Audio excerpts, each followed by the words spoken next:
Hi guys, and welcome back to a new Photoshop tutorial. My name is Manny and today I'll be showing you guys how to do rain in Photoshop. Now I've got this very dark and moody image. Today I want to show you guys how I create with a few simple techniques just a little bit of rain on top of that image. Again, we're going to work with some techniques, some filter techniques, a little bit with a hidden mask and some brushes, or basically with the brush and using that in different ways. So yeah, let's get started. Okay, so this is basically already a finished product. As you guys can see, here is the before and this is the after. Before and after. So I do want to show you guys now the whole process, how I got to the rain.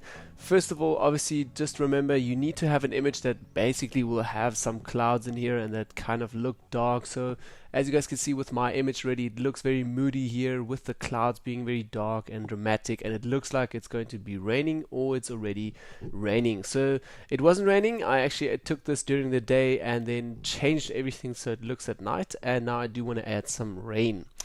Okay, so let's get started. First of all, what I'm going to do is go down here and create again a new empty layer. I'm going to select my marking tool and just with Command A or Control A for Windows users, going to fill that all up, and then we're going to press right click and say fill this with a complete black foreground color. So say use black over here, press OK, press Command D again and just remove that selection. And now next step that we're going to do is first of all add a filter to this. So in filter we're going to go to noise and we're going to say add noise over here. Okay, so the add noise box is open. First of all, under my amount I'm going to choose a roughly 108 or 110, somewhere around there, or even 105. Say I'm just going to type it in here, 105% amount of noise. Then also with my distribution over here, I'm not going to go to uniform, it has to be Gaussian or Gaussian over here. And it obviously also have to have monochrome, otherwise you will have color in here as well. So I'm going to go with monochromatic, so it's just black and white like a broken down TV. Okay, so then I'm going to hit OK, and first of all I have just this normal black layer here with all these dots in there. Then I'm going to go back to filter, and now I do want to make a little bit of a distortion, or actually a blur into here. So I'm going to say motion blur for that, and we're going to now create a little bit of these falling down drops, or the motion blur drops. Yeah, okay. Anyway, so my angle should be around, I think, about 80%. That also depends on my image now. As you guys can see, I'm just going to hit cancel again. As you guys can see, the guy is standing like this, so I do want the rain to be coming more or less from the side a little bit. Obviously that also depends on your image from where your person is standing. Okay, so then again I'm going to go back now and just enable that layer over here. I'm going to go back to filter, and for that again back to blur, motion blur, and in motion blur again, now obviously like I said, so mine is around 78%. You could also have it like at 80% or something. I just would not go with 90% or something very straight on, because it's obviously not, rain is just not always just falling straight from the top. So maybe a little bit from the side, say something like that, 82%. I'm actually fine with that. Okay, now with my distance, I can actually play a little bit with that if you want a little bit less, but I definitely would recommend going up 100 and upwards. So say around 119, 115, somewhere around there, that's good to me. We still have here at the top a little bit of this rim, or this actually weird edge here, because we're going to motion blur this now. So we still need to transform and stretch that a little bit. Okay, I'm going to hit OK now, and that will render. And next step that I'm going to do is again press Command T to just scale this a little bit. Okay, hold Shift for that, and I'm just going to select a box here on the right hand side, so just transform evenly at the top. Okay, and then I'm just going to move that a little bit in, so we also lose the edge at the bottom. Say OK that, and that is accepted. And now we obviously have everything in a still gray form, and we can't really see what's going on or where the rain is. So next step that I still want to do is I just want to give this a very edgy contrast as well. So obviously, as you guys can see, it's still gray, and we can now just play with our blending options either under overlay or soft light, but it doesn't really give us that effect that we're after. So what I'm going to do is go back to normal, and I'm going to create an adjustment layer and also a levels adjustment layer for that. Now as you guys can see here in our histogram, I'm going to move all the black sliders all the way to the right, and all the left sliders, the highlights, all the way to the left as well. So it's getting very, very white now, our rain. and then going to move our black parts again a little bit to the center, so we're getting a very edgy white rain over here. Also going to move the white highlighted sliders a little bit in again, so we just boost those highlights a little bit, the black ones a little bit again. Okay, so now we do have more rain in a way. As you guys can see, this looks like rain or water is coming from the top. But now obviously this adjustment layer is applying to every layer down here, so what I'm still going to say is hold Alt and go between the layers. That small arrow appears, and I just can clip this layer now, the levels adjustment layer, to my gray layer. Or to make things even easier, I could just say Command, hold both, and just say right click and merge those layers quicker together, so we have one solid layer again. Now what I'm going to do is also play with my blending options. So I'm going to go to the blending options here and set that to screen. That will basically now take away everything that is pure black, and that will fade into transparent, so you won't see black at all. Okay, so as you guys can see now, we do have a lot of rain coming from the top, and it looks it looks just too much. So the next step that I'm still going to do, also if I zoom in, you'll see that the rain is very hard, and rain is never hard like that, so it's either just a little bit blurry. So what you're also going to do is go back to filter again on the same layer, and we're going to say blur, and we say Gaussian blur over here. And now I'm also going to just blur this, so at a radius of 2.4, somewhere around there, maybe anything between 1.5 and 2 or 3 should be good enough. I think 2.6 is a little bit too much already, so I'm going to go down to 2.4 again and just blur this a little bit. Going to hit the OK button here. So as you guys can see, this is blurred now, so I'm going to zoom out a little bit and obviously have this now as a full screen again, and it looks just way too much rain and too much going on. So we can obviously take our opacity down all the way and let that look a little bit fadey, but still it's not really giving me that effect of having just a little bit of rain coming down. So I'm going to boost up my opacity again, and on this layer now I'm going to double click here onto the layer to get into my layer styles. And under layer styles I'm going to move down here to blend if, select my first slider, hold Alt, and just take the dark sliders here from the left and move that a little bit over to the right. So as you guys can see, we are removing now the blacks even more. Okay, and I'm going to take the other slider as well and do that as well. So we're just getting a little bit of rain here. Okay, a little bit back. So that looks a bit patchier again. So we have a little certain areas with a lot of rain, a little bit of rain. Let's also play now with our highlight sliders here on the side. So those will just decrease as well a little bit, not too much. Let's go back again. Obviously I don't want them too hard. We can also hold Alt again and just break that into sections again.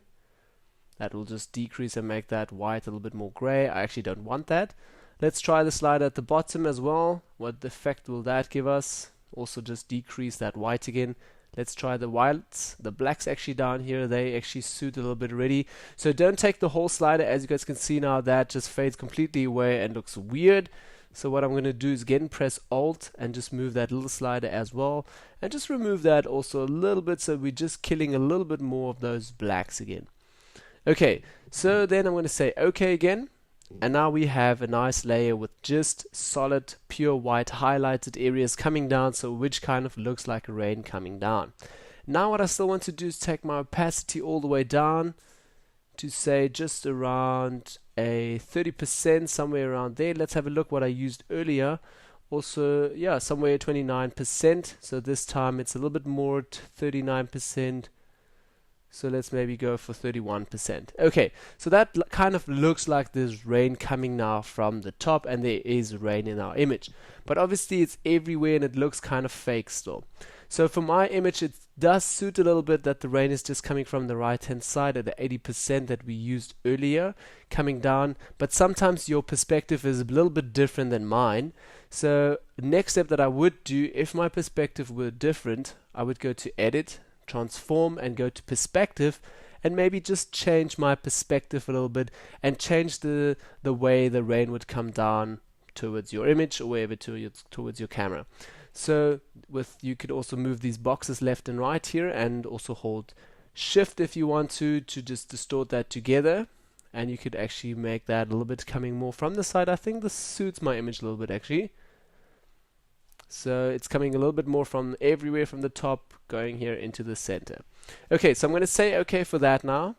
And then next step that I'm still going to do now, one of the last steps, is just create a mask on this. So let's go down here to the masks, select a normal mask, and now with black foreground color and also with my brush and now a 50% opacity here from the top. Let's select 50 over here, and I'm going to press Ctrl Alt together just to feather my brush a little bit. So it's completely feathered my brush, and it's also going to make it a little bit smaller. I'm now going to patch a little bit in here because the rain is obviously not that consistent and just comes down in different patches. So I'm just going to destroy a little bit the rain here from the top as well. And that we're obviously doing it now here on a mask. So with the white foreground color, we can always at 100% opacity, we can always paint it back if it looks too dodgy or if it looks just overdone. So over here, I do want to kill this a little bit. You can obviously, don't forget, if you do the noise, you can stretch that a little bit as well. Okay, a little bit over here. And now also on him, I do want to paint this a little bit away on him here. It just doesn't suit him, like it's not everywhere. Even underneath of his arm, it's everywhere. So I'm going to go back to my brush again. And at 100% opacity, I'm just going to double tap 0 here on my keyboard so we have 100% opacity. I'm also going to make my brush really small, and now just underneath here, just paint that out really nicely. Also a little bit on his jacket here, maybe 1 or 2 stripes. I'm going to leave that. On his hand, yes, definitely going to paint that out. I think it's just going to add a little bit more realness to this whole image. So paint that out here in the top, also here. Okay, and maybe on his chin here, let's take that out a bit, and on his face.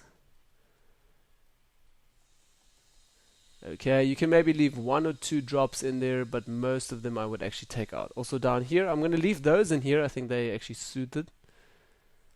But down here, I'm going to take these out a little bit. Okay, 1 or 2. Then definitely on his hand here, it's way too much, I find. Okay, make my brush a little bit smaller. I'm working again with a Vacuum Continuous 4 board, so it's very easy for me to change my brush sizes via my wheel. Go check that out. I did a few tutorials on that, and it's also on the web how this tool works. It's pretty awesome and a very good retouching tool if you retouch every day. Okay, now I'm going to go back with my opacity, also say down to 30 or 28%, and just brush a little bit here on his pants so it's not that extreme. Okay, on the shoes a little bit. Okay, patch that up a little bit, and we're going to zoom out a little bit again. Zoom in a little bit, okay, and still over here and there. It's not that perfect yet as I had it before. I think I spent a little bit more time on this, as I said earlier, and I think also used a little bit better, more darks, or I actually had more darks in my histogram. So let's try that as well. I'm going to go back to adjustments again, back to levels adjustments over here, and just clip that to this layer. And also going to just try to make the blacks go even away a little bit more. So we're just like getting a less rain actually, so just a little bit. Okay, taking our white highlight sliders, don't take the center ones, take the outer ones. Okay, that's just creating a little bit more rain and pushing those highlights again. Okay, go back a little step.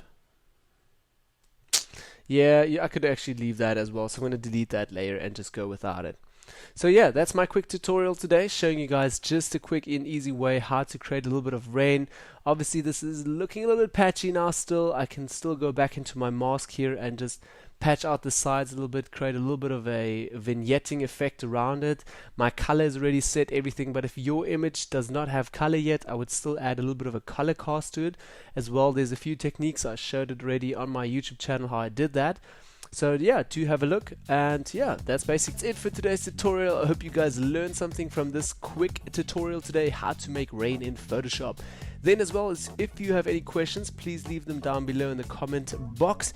Then also give me a thumbs up if you like my content, share the stuff if you're keen, and don't forget to subscribe. See you guys all in my next video. See you then, bye.